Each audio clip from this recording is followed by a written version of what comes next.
Hello everyone. So this is Moria again, and today I learn about this chain of responsibility design pattern. What does it do? Let's understand it. So as the name suggests, there will be a chain. What is the chain for? Chain will be of the responsibilities. What are those responsibilities? Let's see. I want to perform some task. If so, what I will be doing? I will tell someone to do that. If this person is not able to do the task, it will forward that to the next person.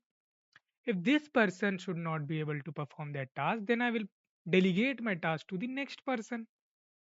So, whenever I see the intuition of something like this or something like linked list behavior, so I thought of this chain of responsibilities principle. There will be a responsibilities in which I have a chain so that I can, if someone perform this task, then let it do. If it is not, it will pass on the responsibility to the next person. If this person perform that task, well and good. If it is not able to perform that task, pass on that responsibility to the next person. So it will be performed by that person. So here I am getting the intuition of something like linked list, but not actually the linked list. Then I think of this chain of responsibility principle. Okay.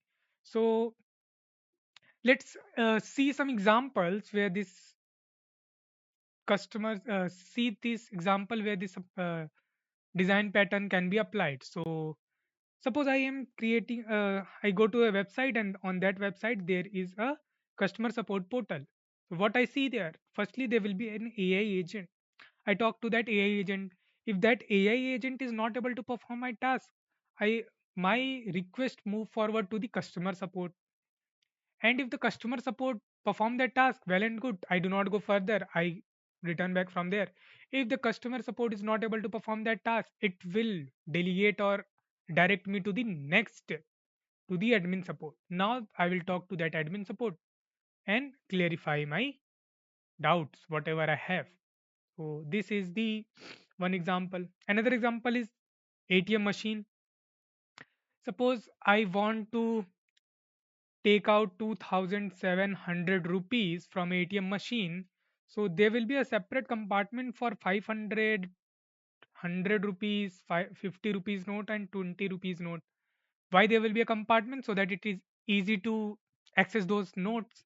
So when I go there, there will be these compartments. So the responsibilities of taking over the 500 note will be given to this task. If 500 rupees notes are over, now I have something in between 1 to 499, then I will delegate my task to the 100 rupees note. Now 1 to 499, so 400 rupees note will be given to me, and then pass on to the 50 rupees note. Then 50 rupees note will be given, then pass on to the 20 rupees note, then 20 rupees note, then 10 rupees note. So these are the chain of responsibilities. One classical example is leave request system in a company. So that suppose I want to request a leave in in my company, and the rule for that request is, if my days of leave is 1 to 2, it will be assigned by the team lead. If it is 3 to 5 days, then it will be assigned by the HR, and if it is more than that, then the leave will be proceeded by the project manager. So how will I design this system? Okay, let's think. So firstly, there will be a person who will be requesting a leave. So leave request, that will be the employee ID or employee name, and second will be the number of days I want the leave, and then there will be a leave request handler that will handle my leave. And this if else block will be here. If the days is itna, then it will perform that, it will be handled by this. If it is not, then handled by this, or if it is not, then it will be handled by someone else. So this is how I create my classes. There will be a leave request class that will have employee name and the days. The person who want the leave request, who is requesting for the leave. And there will be a request handler that will handle my request. It will be having a process leave function that will process my leave and take the request, this request as an input, that will have two things, employee name and days, and I want these days to decide whoever will be giving the leave. If the number of days is less than 2, it will be handled by team lead, then HR, then the project manager. And if I have to use it, I have to create a simple leave handler. And whoever comes to the office, or whoever wants the leave, I will pass it in here. For 3 days, then it will be handled by the HR. For 9 days, it will be handled by the project manager. It will go to here. It is 3 days, no, then go to this.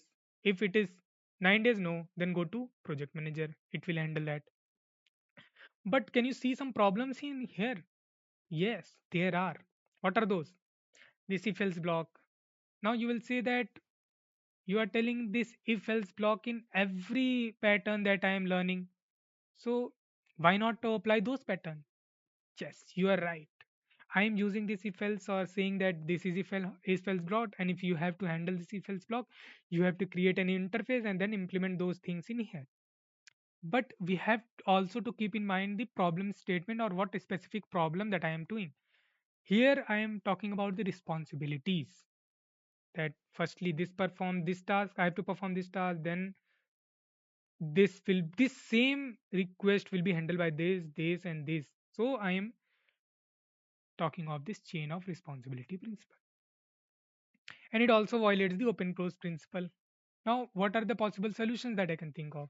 As I know, if I have to remove this, I will have to create an interface and implement those things in here. So let's create that. I have a leave request handler that will have employee name and days as earlier. And I will be having an approver that will approve my leave. And these approvers are the team lead, the HR, and the project manager. And if someone has to talk, I will talk to this approver only. I have to go to the approver only. Does not take care of other things. Who is approving my leave? I just have to contact to the approver, and the approver will take care of the things that who will be approving my leave. Now the approver will have the reference of itself. It will have a method set next approver who will be approving my next, who will be going to the next, just like that next. And then process leave. If the request is processed, then it will call this process leave request. And let's see thing, team lead. Who is the team lead? The team lead will have a process leave. And how will it process? If it is processed by this team lead, then it will process. If it is not, then it will next approver, it will process my leave to the next approver. Okay, now how will I use that? I will be having three approvers: team lead, HR, and the project manager. And I initialize those. Got it? I have initialized my approvers, three approvers. If and the team lead will have a next approver to the HR, and the HR will have a next approver to the manager. Now if someone requests a leave request for 4 days, for 4 days,